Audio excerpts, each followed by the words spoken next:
I quit my career 17 years. Christy quit her career a month later. 3 months after that, we pulled the kids out of school, gave away everything, and packed up our SUV with some clothes, and we started traveling.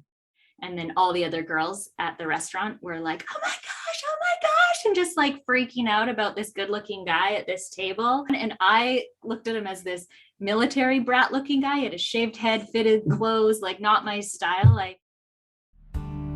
Take a girl and a guy, and they fall madly in love and form a family. Sprinkle in some counseling degrees and a doctorate, a dream of transforming relationships as we know it. And 20 years later, we give you power couple Dr. Ray and Jean Ketkodian. And this is Couples Synergy.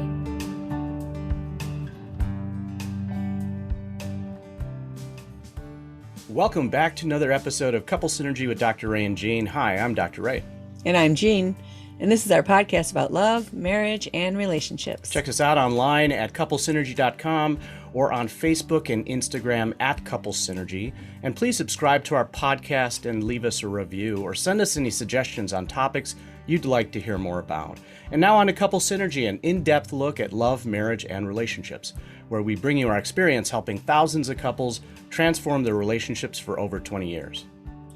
You know, everyone says you should work on your relationship, but nobody teaches us how. So we've created this podcast to teach people what they can do to create the relationship they've always dreamed of with the partner they fell in love with. On today's episode, we welcome Dai Manuel and his wife, Christie.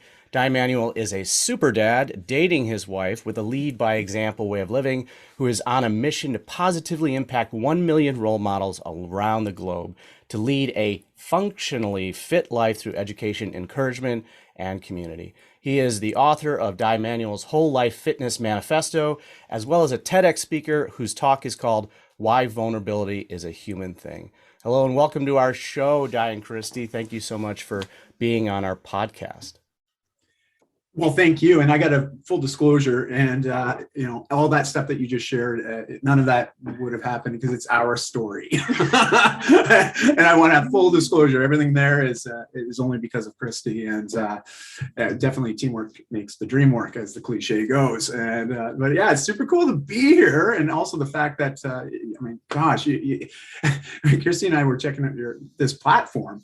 We were like, oh my goodness, over 200 episodes. But it was cool because we can see that you work together, you thrive together, right? You built not only a life, but a beautiful business. And it's just, we were saying right before you hit record, right? Like, I mean, we're abnormally normal. Normally normal, right? Say that 10 times fast, but I think it's just really cool. We're excited to be here and connecting with you and whoever happens to listen or watch this, Yes. Definitely. And we know that you both have a very transformational story about your relationship.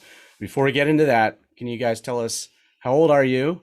Where are you from? And how long have you been together? Okay, I'm the youngin', but I'm 43 almost by the time this probably goes to air. And Vancouver, Canada. I grew up in the Okanagan. We're just about to we go into our 22nd year. We've been half my life. Yeah, that's right. I was trying to do the math. I was like, when's the birthday? I was like, I knew that we're about to reach half my life. Yes, dedicated to this man. So. And I'm on my 45th lap around the sun. So 45 years young, and yeah, we've been dating. Or I've been dating Christy now, 22, almost going on our 23rd year. It's like amazing how time just like flies, right? In a blink of an eye. I mean, you guys must experience that regularly as well. It's just, it's those pinch yourselves moments where it's like, oh my goodness. Christy knows me better than anybody else I've ever known in my lifetime. And to be fair, I don't think anybody else will ever know me as well as Christy does, in my lifetime. And so when you really let that sink in, it's like, wow, right? It's one of those just, wow. Can you tell us the story of how you guys met? Yeah, why don't you? I think we kind of have a little bit of there's obviously two perspectives, right? Two sides of every story. But we do agree we ultimately came together. But I'll let Christy share from her perspective first. Okay. Well, the catalyst was his brother. I worked at the same restaurant as Josh, and so that was the connection. But in the sense of just serving and him in for Corona nights was the very first time we crossed paths. And then all the other girls at the restaurant were like, oh my gosh, and just like freaking out about this good looking guy at this table. And that, could I take him over his beer? Could I pick up his dirty plates? Could I bring over his wings? Like whatever was going on. And I looked at him as this military brat looking guy. He had a shaved head, fitted clothes, like not my style. Like I said, I grew up in the Okanagan where it's a little bit more ski bum and snowboarder and skateboarder and looser clothes, and people were fit through living, and you were definitely a gym guy. He was like the guy that would spend hours at the gym. So it wasn't really my type, I think. But then it kind of went from there. He asked me for a drink one day. And his brother, I was doing him a favor. He said, my brother has a thing for redheads. I do. I'm a sucker for redheads. Tinge of gin. Bring it over. He just got out for a relationship. Do you think you could, he's looking for a new group of friends. Do you think you'd be open to hanging out with him or going for a drink? And I thought, perfect. I'm about to leave the country indefinitely. I was traveling. I had maybe like a month or two left in the mainland. And I was like, I'm not looking for anything. This is great. I can definitely do that favor. He's not my type. And then you can take it from there. What was your perspective? Well, no, there's a lot of truth to what Christie said, because obviously it's 100% true for her. And I have to echo a lot of the same sentiments. But, I had just come out, I was actually engaged, and when you realize I was in my early 20s, and it was sort of something that was done on a lark anyways. Like it wasn't, when I think about it, I rushed into something. It was very much not, no thinking, just feeling and doing something very spontaneous. And so as such, that was a very short romantic period with that particular person. But no matter what, when you make that kind of commitment to someone, it's not something you make lightly. Now, obviously in my early 20s, I can chop it up as being young and naive and ignorant. But ultimately coming out of that, I still felt a bit sheepish, I was just like, oh my goodness, I don't want to do that again. So you weren't looking for anything either. I wasn't looking for something serious. I'll be very honest. But also, I was in that phase. I just moved back into with my brother, because I had this place with my ex-fiance at the time and moved out. And it was funny because my brother and I lived together. I moved out to move in with this girl. And, just over a year later, I'm moving back in with my brother again. So, and he's my younger brother and my bigger brother. We'll just say that he's a big dude. And I've always been small compared to him, even though I've got the wisdom, he's got the size. And, but, it was cool because, going into this restaurant, my brother was working as a lead there. And I just said, hey, who's that redhead there? And then he made the introduction. And, next thing you know, I asked her out, and she was rushing out because she had some personal things that evening to work through, and I shouldn't say work through, but it was actually her mom's. And Christie lost her mom when she was 13. Yeah, 13 years old, and it was actually the anniversary. The day that I asked her out was the anniversary of her mom's passing, and so obviously it was not the right timing, but I didn't know that. And so here she is like rushing out of the restaurant. I asked, and I just stop her as she's leaving. I'm like, hey, do you want to grab a drink? And, she's like, just starting to cry. And I'm like, oh my gosh, what have I done? What did I do? And she apologized, just saying, listen, I can't tonight. And being the salesperson that I was like, okay, that's right. Tomorrow night? Okay, tonight's not right. All I heard you say was not tonight. And I was like, okay, tomorrow night or Friday night? Like when? Anyway, so I made sure to tie her down to a commitment. Oh. And then it just sort of went from there, we just started to, we didn't go too serious too quickly. I think what stuck out is the very first hangout that we finally did connect on. He shows up on time and he's meeting me at work, and he brought me a gift, or instead of flowers or something, I guess. And it was The Alchemist. And he says, I just wanted to give you a copy of my favorite book. And I was like, that has never happened before. Oh my gosh, this guy's extra cool. And so we hung out for a few weeks just because I was going away and not wanting anything, and knowing what he'd gotten out of. And then I feel it was like a few weeks in, at some point, he goes, am I stepping on so anyone listening, these were like the little tricks here. Am I stepping on anyone's toes hanging out with you? And that was his way of finding out, I guess, if he could pursue something. I had to make sure she further. was unencumbered and Very well worded. Yes. Yeah, like I said, I came from sales background, so I'm very good with language and being very subtle. Yeah, so it was good. It was like definitely a unique way, and we started hanging out. I still went traveling. We didn't choose to stay together at the time, and when I was leaving, his mom gave me a hug and said, "You come back for my boy. I want redheaded grandbabies."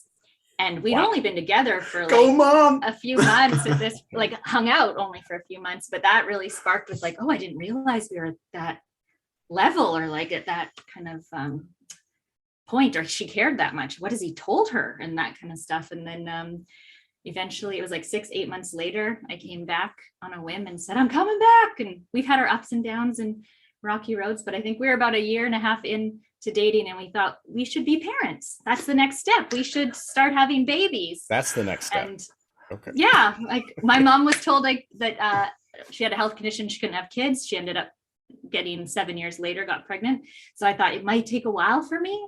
And Dai was like, well, if it happens tomorrow, we're game. And if not, it'll probably be 3 or 4 years. And sure enough, it was like, as soon as I pulled the pill, the goalie was gone, and he scored like the following month. Just So- remember, being healthy has its benefits.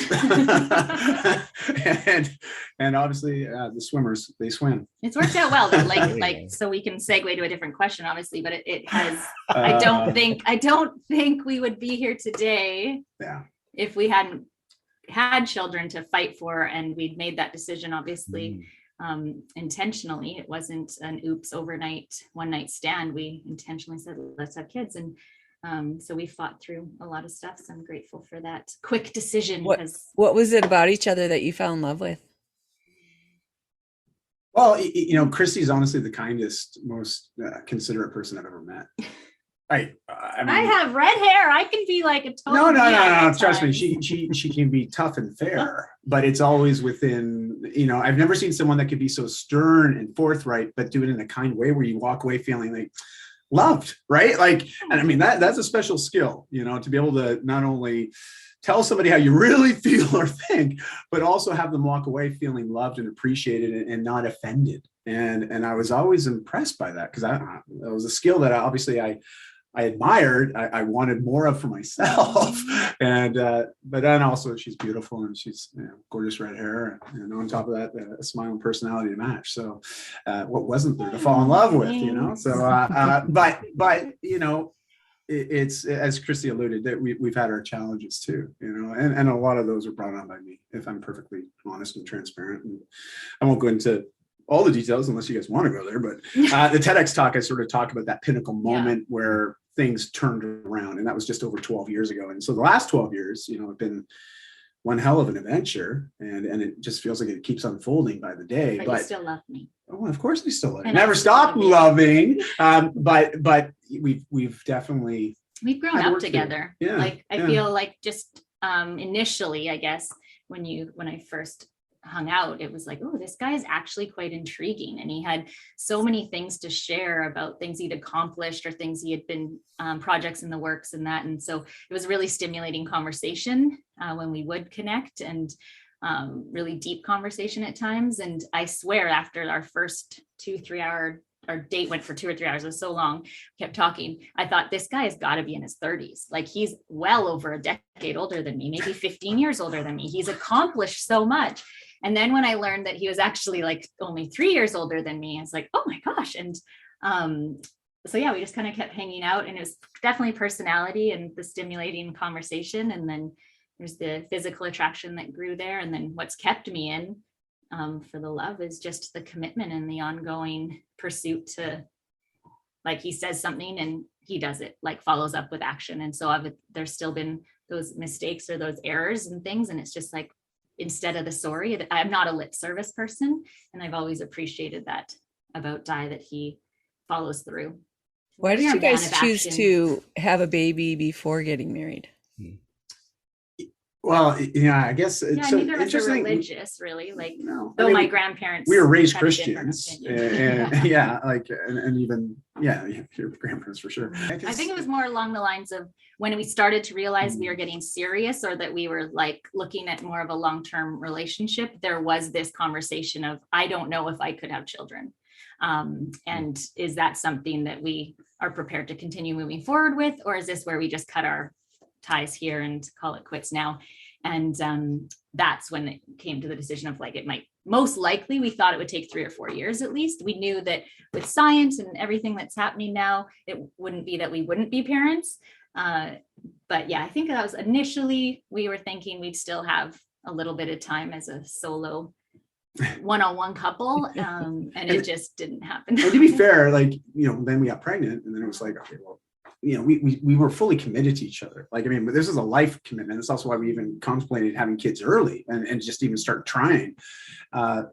So we always knew that we were going to have this life together. And as far as, but we felt we had lived a lot of life. Well, too. we had, like, we've been through a lot of stuff. We're but like, we've done everything.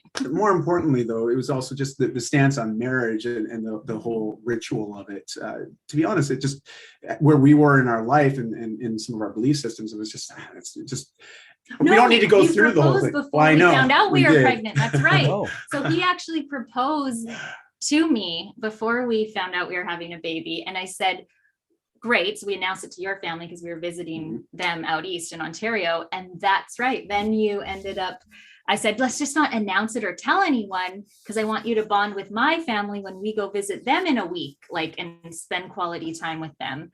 And that was where I was like, I just want my dad and you to bond before we tell them we're getting married. And then we were sitting there at one point, my sister looked at me and was like, dude, are you pregnant? Look at your chest. And then all of a sudden I was like, oh my gosh. And then that news, or that stage of life, took over, I think, of us getting a true, like, traditional way of marriage.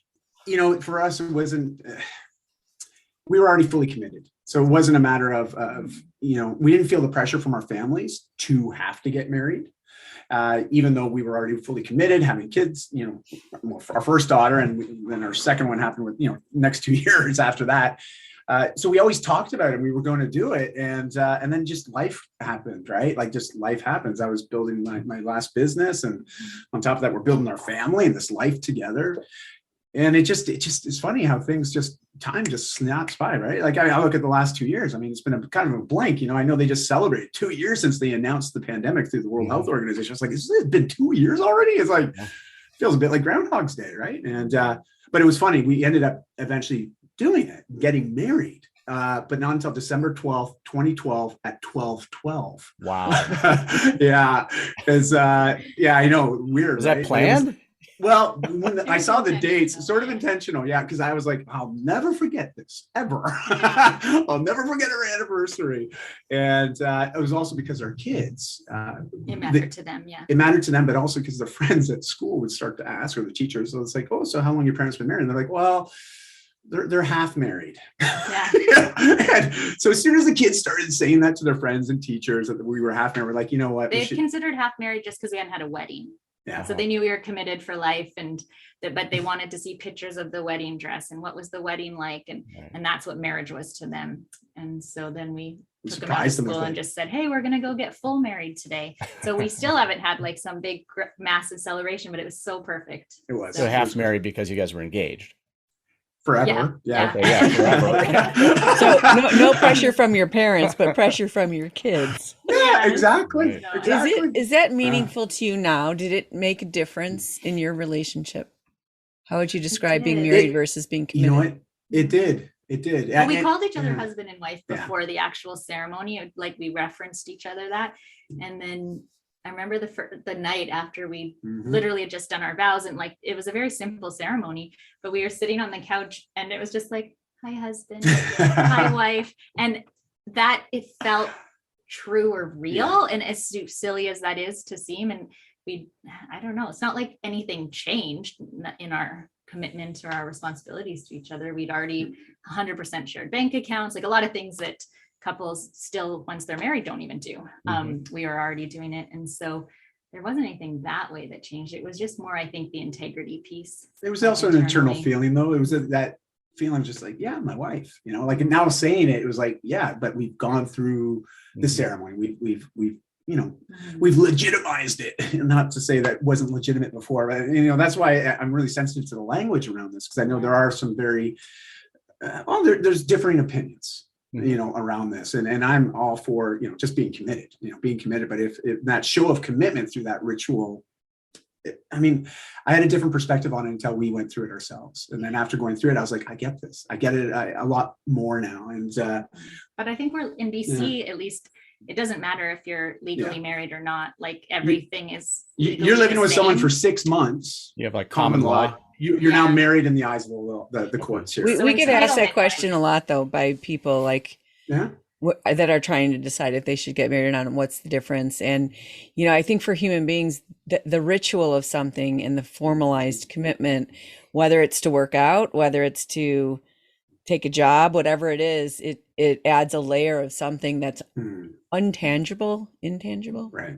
Intangible. Yeah, that is, it means something different. And we always kind of call it like Chex Mix. You can pull out the peanuts and stuff if you want, if you're not married. Pretzels myself, but and if you're married, it's like a cake, and you can't pull out the sugar and the eggs. It's different.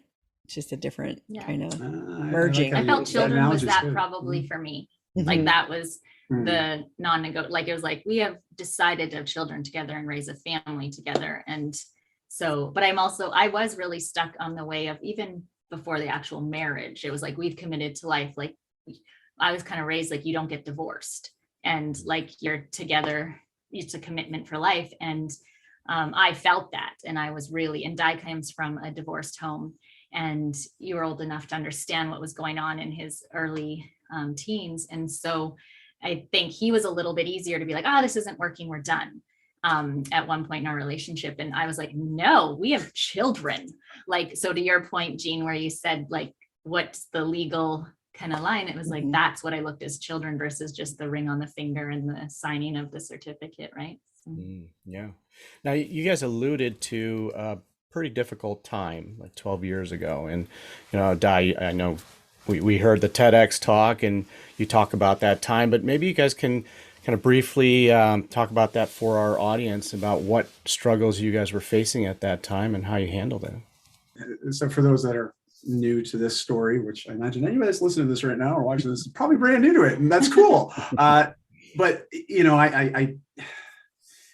I was morbidly obese as a teenager, and I won't go into all the story there, but I went through some big changes at age 15 through 17. I reclaimed my health, and it wasn't easy, but it was well worth it because it sort of put in motion the path I've been on since I was 17. My entire adult life, I've worked in the wellness industries, serving people and helping them with their own transformation. So I got a very up close relationship and experience with my own personal transformation. And so it built some self-confidence and belief systems, but it was interesting. As much as I transitioned away from being that morbidly obese, very unhealthy, very depressed and withdrawn teenager, there were still elements of that kid in me.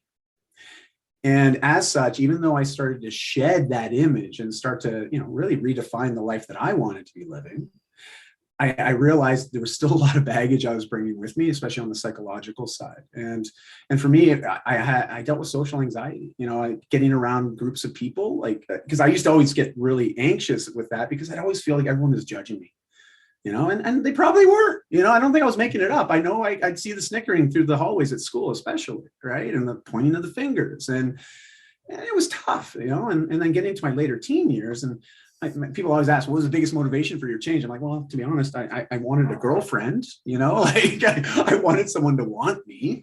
And, I wanted to want myself too, to be honest. And so what happened was I got into my later teen years, and the social anxiety was still there.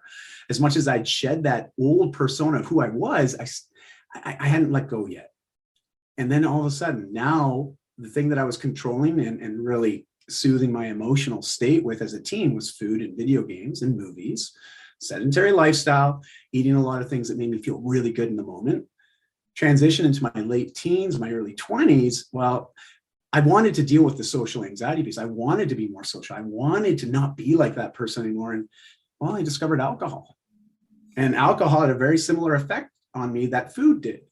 except this was way more outward facing from the standpoint, I'd have a couple drinks and all of a sudden a lot of these fears and anxiety I would feel would dissipate enough that I could start to be social and be a different person. But that's a slippery slope. As anybody who's ever struggled with alcohol or any other kind of substance abuse, it's a very slippery slope, because the more you do it, that habit becomes very ingrained. And for me, dealing with stress, dealing with anxiety, but also, burning off steam. As much as I did it with my health, my physical fitness, good thing I had that, because it at least balanced some of these things out, but not really on the psychological nor the home front. And it started to erode at our relationship in a very big way. Let's just say our daughter's name is Chardonnay for a reason. And that was really how we only knew how to function for the first decade of our life. And I'm naturally social, so drinking wasn't a crutch or something I needed. I was in the service industry, like hospitality, so that's a natural piece of it. And that was how we would interact. We'd have great conversation. It was all, and then when responsibilities of regular life kicked in with parenting and careers and having to do stuff when you're responsible for more than just yourself, that's where it started to become a problem. And it was more evident, and it was empty promises, or I promise I'll be here, or that. And then it just got to a point where I think I was like, how much can I respect I need to respect me, and how much disrespect can I handle? And then thinking about the role model, to what example am I being to allow someone to treat me like this, or for someone to observe these habits or patterns to our children.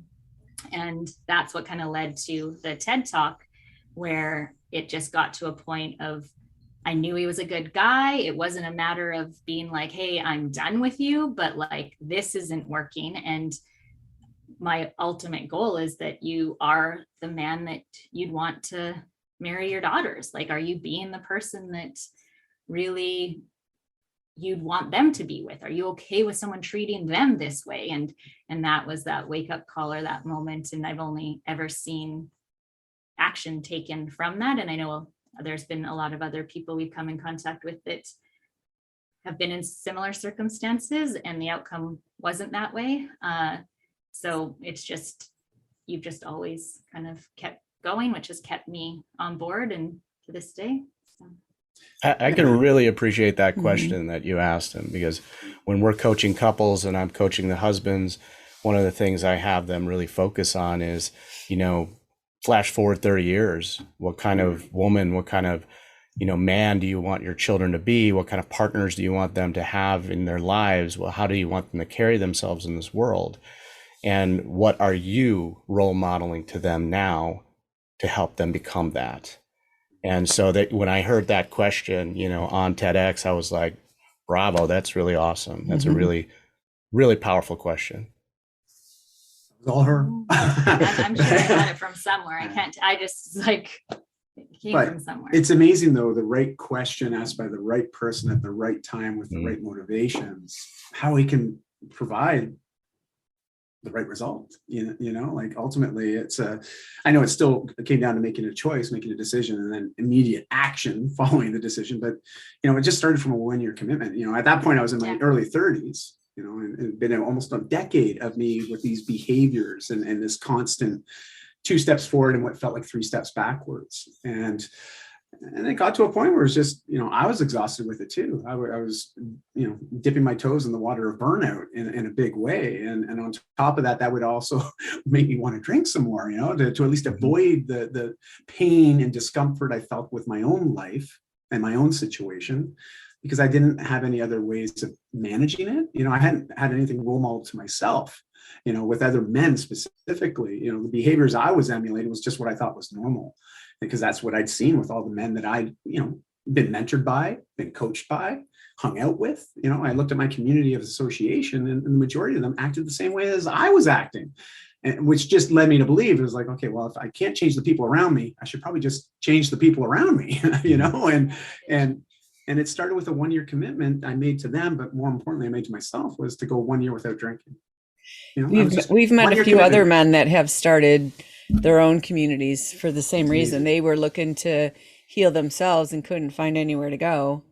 And, in our work, one of the things that we're really passionate about is not just helping couples be together, but to heal each other. And we always talk about this iceberg that we have. And when we're upset about something, it's 15% right now above the water, but it's sitting on that 85% of history. And already it's like your parents divorced, you were overweight, you started a transformation, and it keeps morphing. Now it's alcohol instead of food or whatever. And that's, I don't think you can be with another person in this world and not have that stuff bump into each other and say, hey, let's be better people. And I know that was a really strong conversation you guys had at one point where you said, what do we want our life to look like? Can you talk about that? It's amazing how conscious you guys are of creating your lives and your story together. And, you know, thank you. And I appreciate everything you just said there, Jean, too, because it's so on point. And especially the part about men creating other communities to find other like-minded men, you know, creating those safe spaces to, as I say, practice the skill of vulnerability, because I really believe it's a skill, right? But I didn't know that until I started practicing it, you know. But Christie's always been very, and to be fair, you know, Christie grew up very quickly, you know, with dealing. She was the eldest of 5 siblings now, well, actually 6 siblings now, but 5 at the time, and when her mom passed. So you can imagine being age 13 and her 4 siblings much younger than her, and now thrust into that you know, matriarch of the family role. And so she's been much wiser beyond her years. No, but I think like, my mom taught us a lot of stuff before that too. Like it wasn't just like I had to grow up. We were exposed to the mindset of like you can only control you, and like you need to communicate in the now because you don't know what tomorrow brings, and just being like designing what your future. Like my mom had a change in her career path at one point. I just remember sitting late up at night in maybe like grade 6 doing projects, and she would talk about travel and just being able to explore the globe and meet new people, and like really encouraging us to get out of our little home bubble.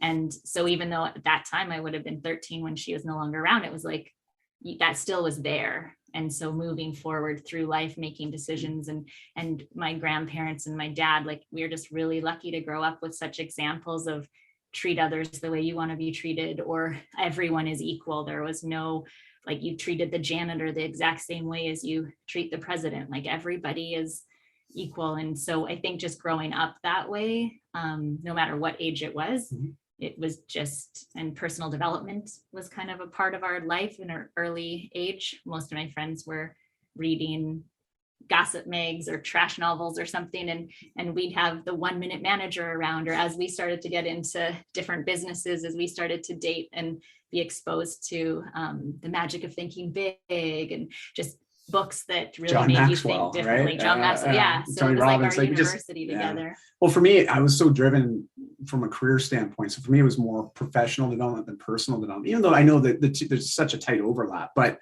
I was very ego driven. I'll be honest, in my 20s, even my early 30s, everything was from the ego, which also led to a lot of the choices I was making. But Christie, though, was always really good at opening my mind to what would life look like if we lived it the way we wanted to live it.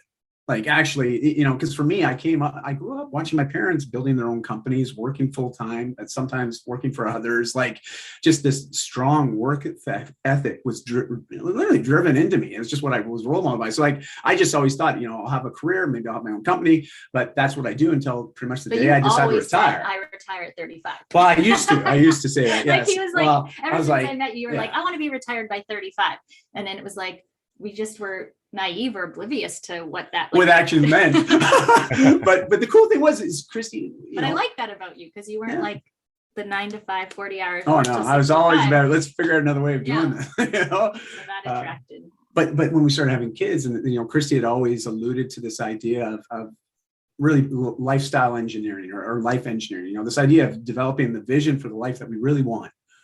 You know, like really allow ourselves to dream, cast a big vision, because when you get the vision and the more colorful you can make it, you can start to recognize areas of it. And you know, what people have been doing for literally 50, 60 years, reverse engineer. You know, you start working backwards from that, and you start to say, well, why isn't this possible? Versus saying right away, well, that's not possible. It's like, well, why would we say it's not possible? We were questioning things early on. And that was the coolest thing. And you know, so Christie definitely rubbed off on me, and it got to me to the point where all of a sudden I started being like, well, what would it be like if we didn't have our careers that we have right now? And the kids weren't in school, and we started traveling the world like these other nomadic families. I've been listening to these podcasts. Yeah, well, we first started to research, like, is this possible? And then you start to kind of gain confidence that other people do it, so why can't we do it? And then educating yourself and figuring out what those steps were. And I think I just wore off on Dai so much at dinner, or like, I listened to this today and I heard this, and here, listen to this snippet.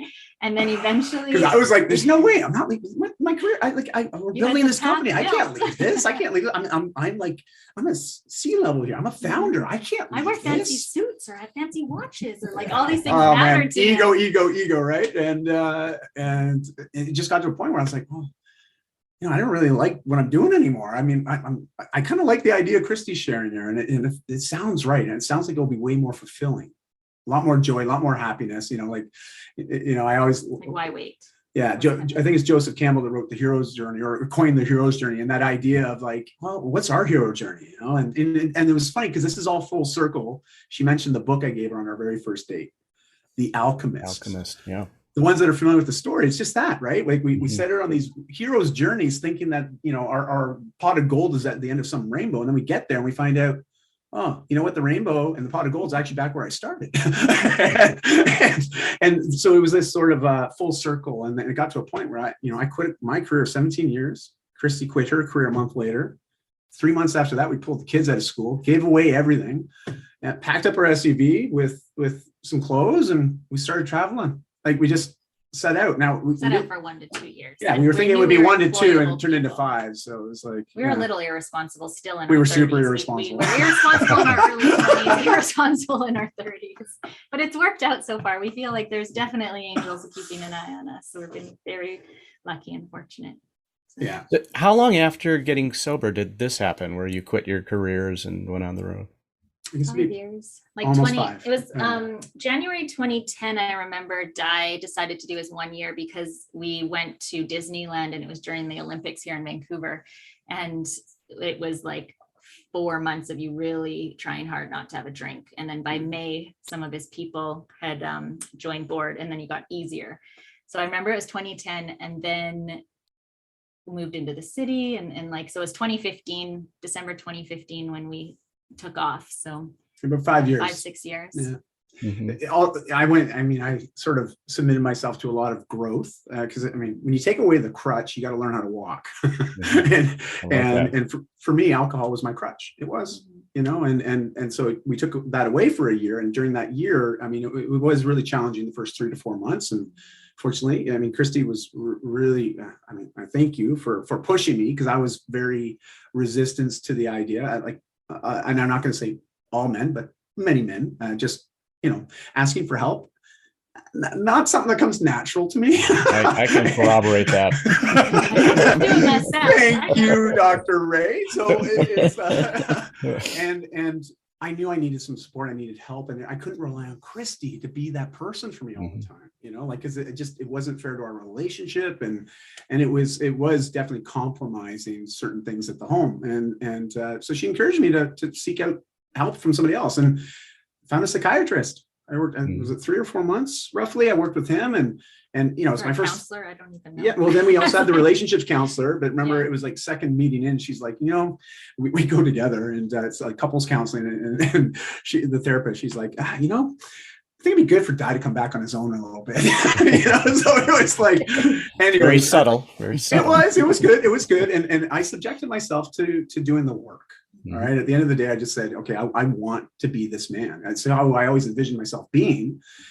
But I knew I was not living up to that, which was also eating away at me from a guilt standpoint, and obviously a lot of shame as well. And I think were you already in like Toastmasters? And I had started Toastmasters, so I could Sunday Fun Day, like our fitness group. So those kind of things, I think, like also, I wouldn't say delayed, but like we're giving it our all, like with your career and stuff, and you were looking to like take over the business, and then it wasn't going the right way with his partner, and so that was creating that. But then you had these other outside projects that were going on that you were loving and felt committed to, and so you couldn't really think of just deserting or leaving.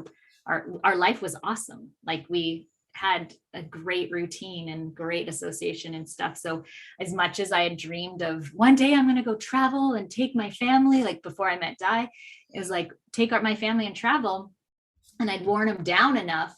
And then all of a sudden it came down to he's like, okay, let's do it. I gave I've informed that I want to go for 6 months. And then it was like, oh, now we really have to make this happen. So I think that's kind of why it was. And I gave careful 18 what you months. wish for, right? Yeah, we were writing his book at the time, still with the publisher and the graphic design. So there was different things, but it definitely inspired us to close all that up. And then we kind of tag teamed it with the book launch and went on our road trip. I was going to say, I think everybody can relate to this, where it's like your most productive time at work or professionally is usually a week before you go away on vacation, right? Like we all do that. Like, I mean, it's like clockwork. It's like, I know every time before I go away, I'd be like, why can't I work like this all the time? I'm like, I'm leaving on vacation and I got everything done. I mean, why can't I ever get everything done when I don't have a vacation, right? And but this was more than a vacation. This is us stepping away from this path that we've been on for over a decade. And it wasn't originally permanent. No, it was going to be 6 to 12 notice months. Led into permanent, the way he was treated and the way things went My down. business partner was not a very nice person.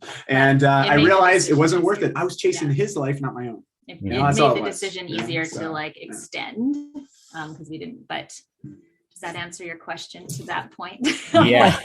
Our long-winded response. So you ended up selling your part of the business then and creating something new. Okay. Yeah, he wasn't a good time to sell. And even when I eventually exited, it wasn't, listen, I was a junior partner. I had gained all the equity. My partner was 20 years my senior. So everything I had earned was sweat equity based. Mm-hmm. And man, I shed a lot of sweat. Okay. And I'd earned my keep and then some, but we didn't get like a big bankroll, if that's what you mean. That's we didn't have a huge amount of money even when we started going traveling. Yeah. But you'd be surprised when you downsize your lifestyle. Yeah. You actually don't need as much as what you may believe you need. You know, it's and because I think it was always these things where we had these ideas about things that we wanted, but then when we really boiled it down to what do we actually need, the need versus want was very different, you know. And when we started to ask ourselves, because we became minimalists, thanks to Christie, you know, she really was pushing for this idea. Anymore, if you can see the collecting some stuff since we've been back, but it's very you should minimal. See the comic book room. Oh my gosh. Hey, no judgment. I like my comics. We blame it on COVID. Where it's COVID's fault. Yeah. You had to lock down somewhere. We went through something similar because we started hiking, and you can if you want to bring it with, you have to carry it, and That's right. So it really makes you think through some stuff. And I know on the first leg of our 200-mile hike, we left everything, extra clothes and books and stuff. We're like, what are we thinking? Like you brought too much to begin with, and then you had to yeah. And you do. It's like we can travel now with just a backpack and not have suitcases and stuff like that. And, you know, I think now in Colorado, we're building up again. But here we got dumpsters and we threw everything out. And that must have felt so nice, huh? It does. And it feels like just cleaner and just less to deal with, less decisions to make. It's probably one of the only things we fight about now. Yeah. Like currently in our place, because I'm like, there's so much stuff here. I can't we need to release some stuff. So how did you guys decide to go back to regular life? Yeah. Mm-hmm.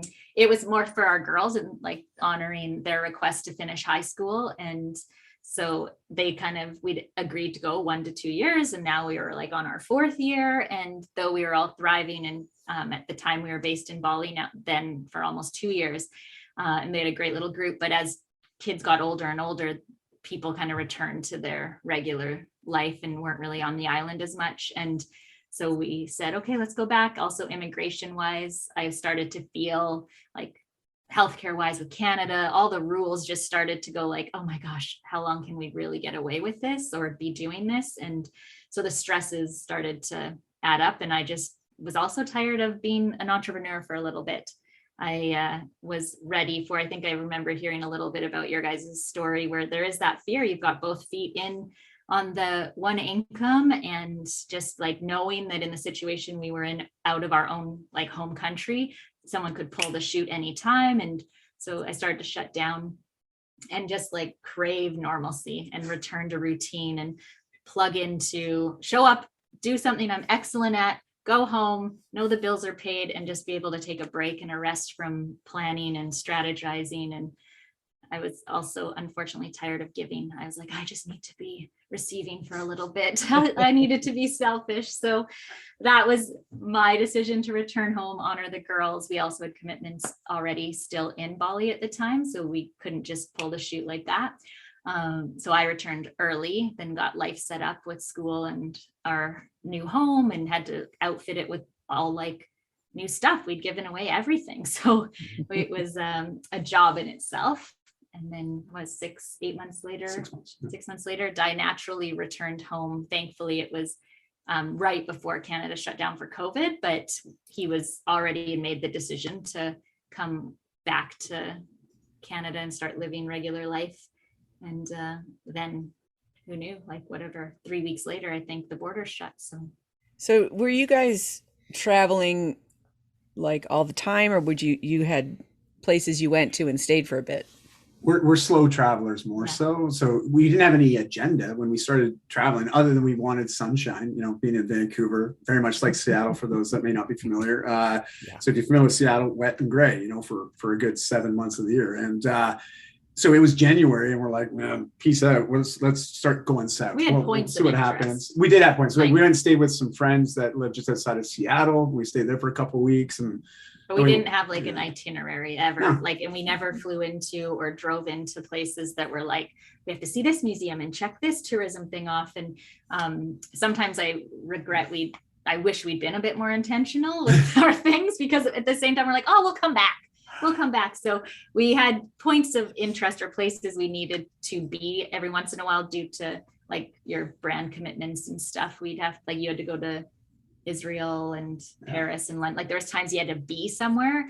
But other than that, it was just, let's see where the wind takes us. And then Dai's dad had end of life suddenly. So we ended up parking ourselves for what was originally going to be a few weeks, became, I think, 8 months. And at that point, after all we'd been through, we're like, okay, before we decide to go back to regular life, we're heading overseas. And that's where we booked to Southeast Asia.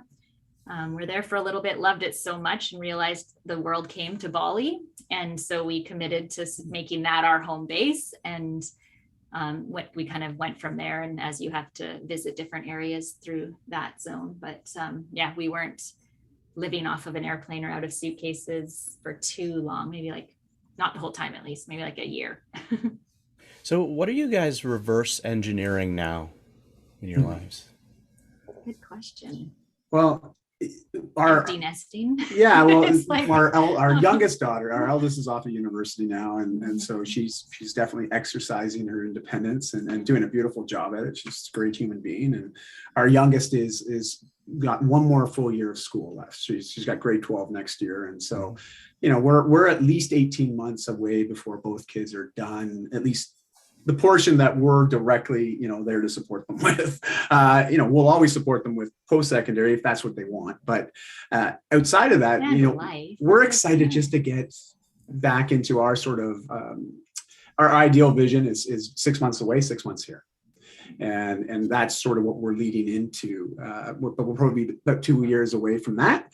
But outside of that, my business is pivoting in a couple different ways. I mean, it already had with COVID, as most people's businesses needed to adjust and adapt. Sure. But it was all for the better, actually. It took about 6 months, but then it recovered and then some.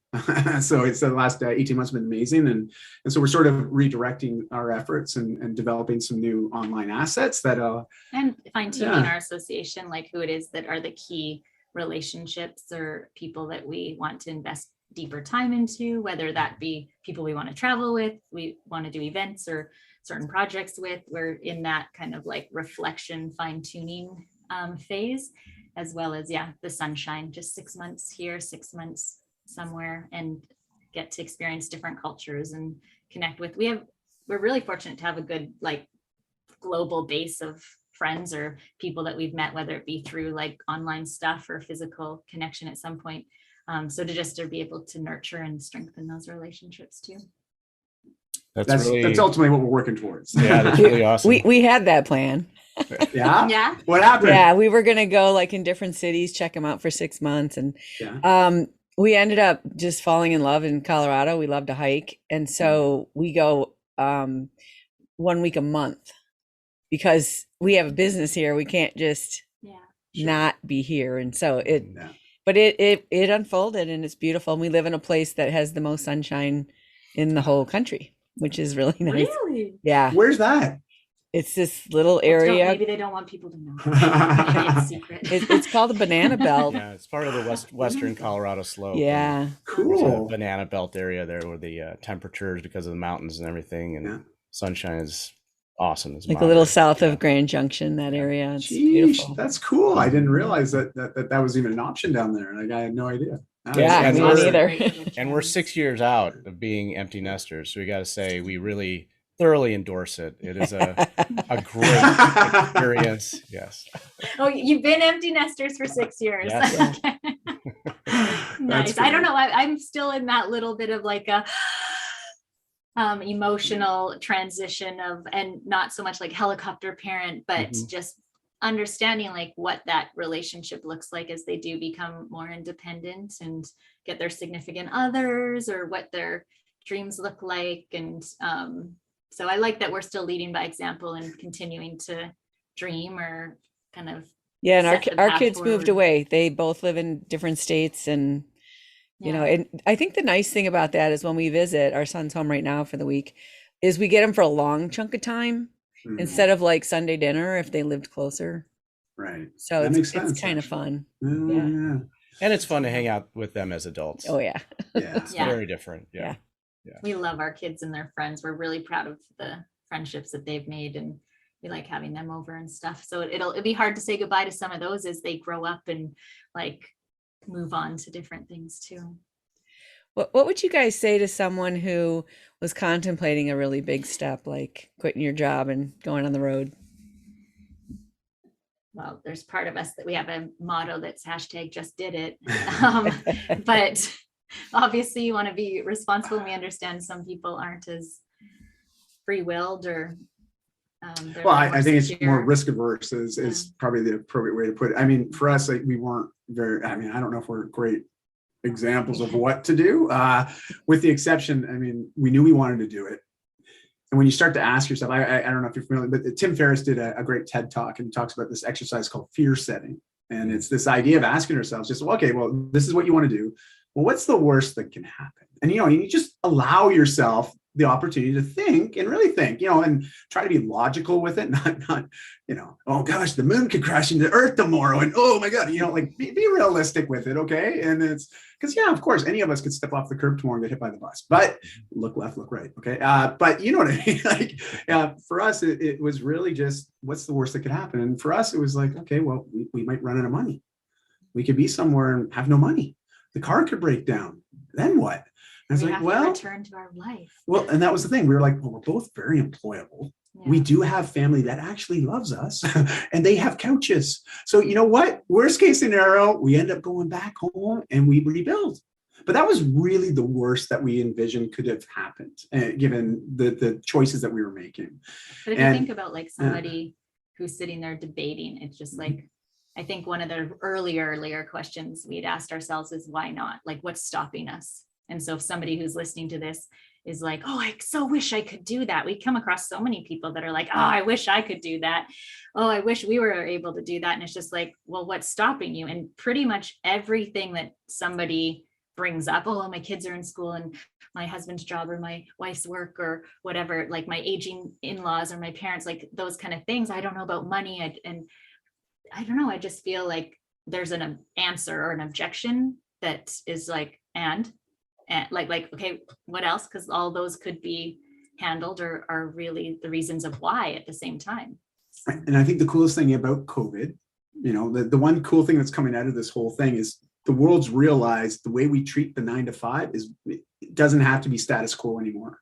Right. You know, this idea of having to commute into work for, 2 hours both directions just to go to work, like it's not required anymore. We've proven that over the last 2 years. We can get a lot done and do it right from our living room if we want to. Now, I'm not saying, everyone has to shift to that way of working, but I think you start to realize if I have an internet connection, I've just been able to do my career that I've been doing for the last decade from my living room without skipping a beat. Yeah, it's more You accessible know? than you think. Like a lot of times it's just our old wiring or the traditions that have been passed on.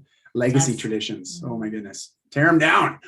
Yeah, You know? nothing else on the planet lives like that. Everything on the planet wakes up and says, I'm either going to be taken care of or I'm going to die. Yeah. And it's a much less stressful way to live, actually. It's amazing. So last question. What is it that your partner does that you know they love you? Ooh, you go first.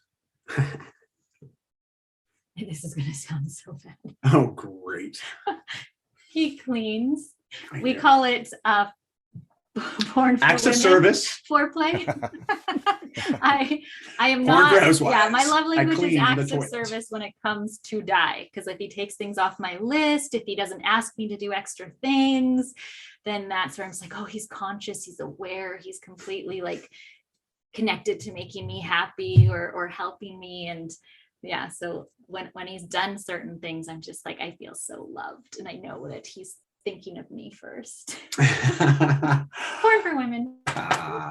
And Christy knows me really well, and you know, the 5 love languages is one of the first relationship books we really leaned into, I guess, you know, and adopted some of those teachings, and especially when you get clear on how people feel loved. And for me, words of affirmation was one of them, very clearly. And so Christy I'm not knows. the greatest. Well, no, but she knows that like it's so It comes interesting. sincerely. Yeah, but I mean, I connect with a lot of people, and I've been very fortunate. I've had some great mentorship and some very supportive people in my life. But at the end of the day, and this is the interesting thing, and we sort of opened the conversation today mentioning that there's nobody that knows me better than this woman.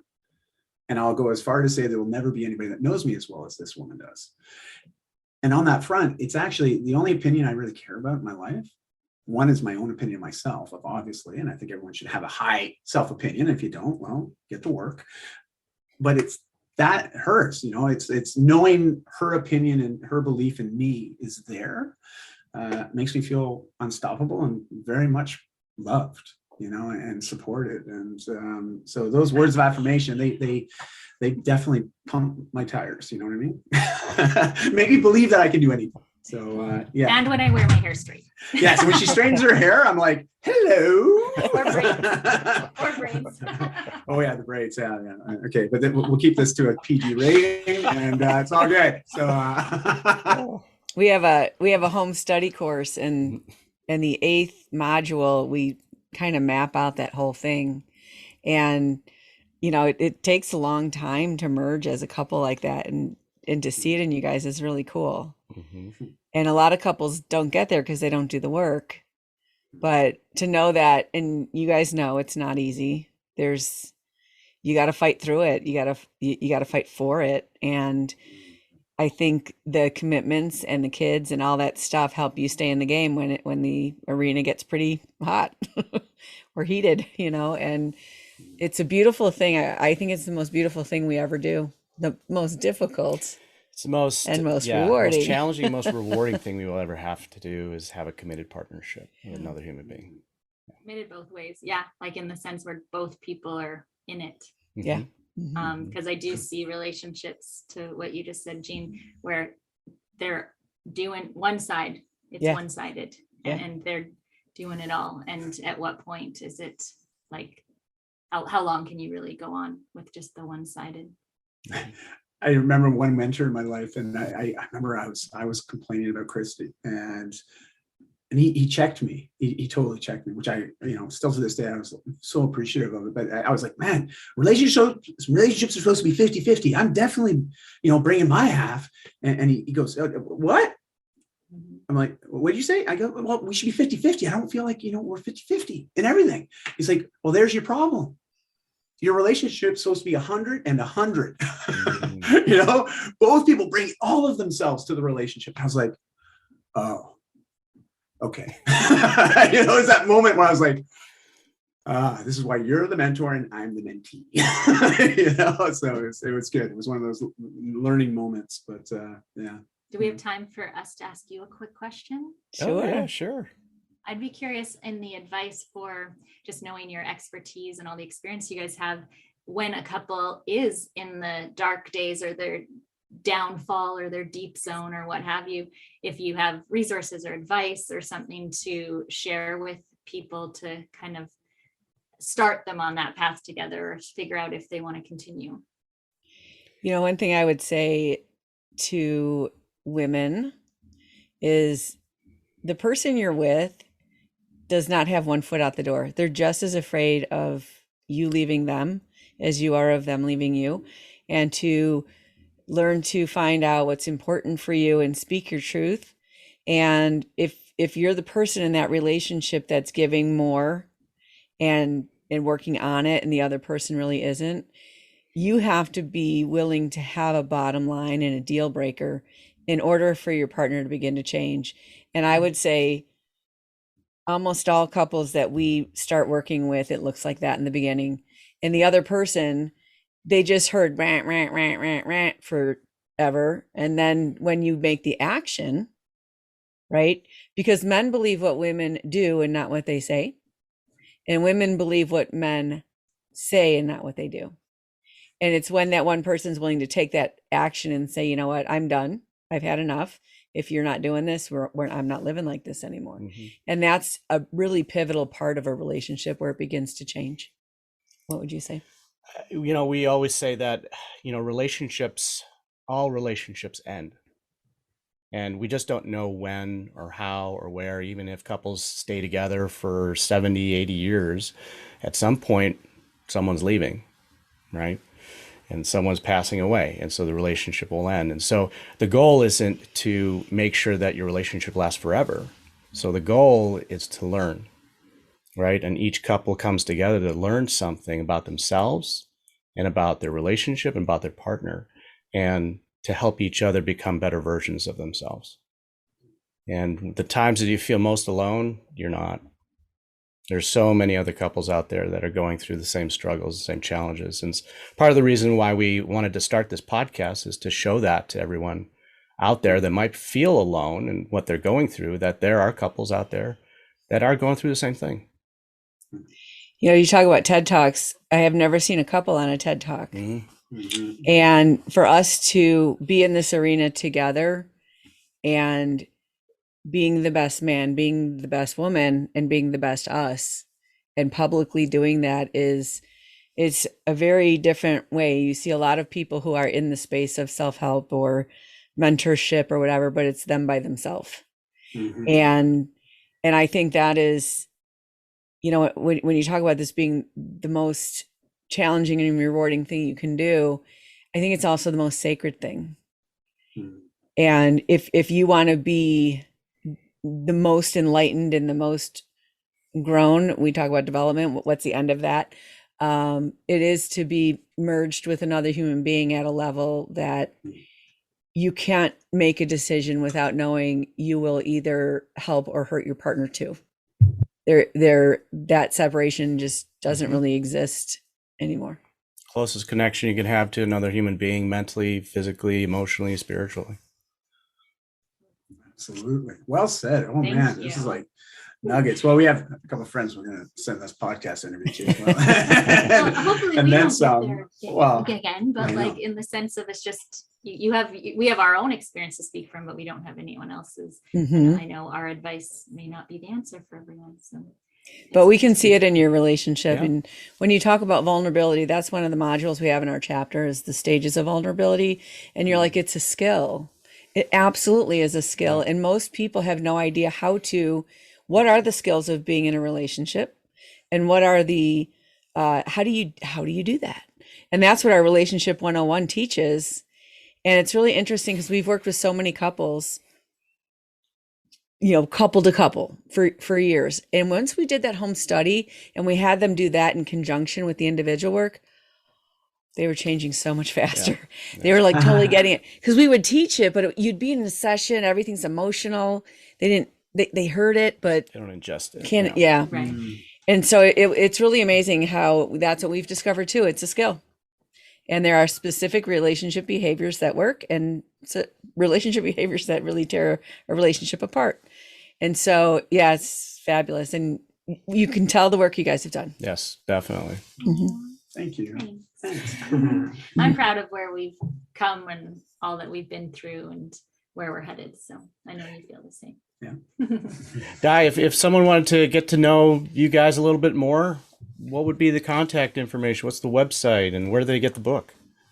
Well, I guess the easiest thing to do is, I'm most active on social, on Facebook, Instagram, and LinkedIn. And it's the coolest thing is if you could spell my name, you'll find me. It's usually the spelling that trips people up. Dai, D-A-I, last name Manuel, M-A-N-U-E-L. That's Welsh first name, Portuguese last name. But as I tell everybody, I'm just Canadian. Don't worry about it. It's, and that's Canada for you. But Christie's also very active on. You can just find me through him. Yeah, it's easy. I link my accounts with hers anyway. So otherwise, my website, diamanuel.com, lots of resources just to help people be their healthiest self inside and out. And I always just say hop in there, but there's links to my book there. You can get them at Amazon, Barnes and Noble, Indigo in Canada. They're at bookstores pretty much all over the place. So, but I love having conversations with people, just like you guys like having conversations with people. And I always just say, just reach out and say hi. That's a great way to start. We don't bite. Unless you ask. No, I'm just kidding. We've really enjoyed our time together. Thank you so much. It was nice getting to know you guys. Yes, the honor is all ours. Yes. So we want to thank you for putting this out to the world. Honestly, I'm so excited to share out your platform, as not only this interview, but your other interviews as well, and just what you do, because I just look at the communities that we connect with, and it's just so nice to have a great resource, but it's not coming from just a man's perspective and just a woman's perspective. Do you know what I mean? It's coming from a successfully married couple's perspective and experience. So thank you for putting this out and making it accessible to all of us. It's just amazing. Thank you too. Thank you so much. Dai and Christie, thank you for being on the show. Thank you all of our listeners for joining us today on Couple Synergy. Our passion is in helping couples and people have happy and healthy relationships. And this podcast gives us a fun way of bringing our knowledge and expertise to you, our listeners. Sharing stories the way that human beings have been connecting, bonding, and growing since the beginning of time. And we hope that by you guys sharing your story, it's enriched your lives and the lives of our listeners. For all of you listening, please let us know how you enjoyed the show. If you have any questions, comments, or topic suggestions, please email us at contact@couplesynergy.com. For more information about Couple Synergy and our programs such as Relationship 101, our home study course, the Couples Weekend Intensive, and our premier coaching program called Couple to Couple, look us up online at couplesynergy.com.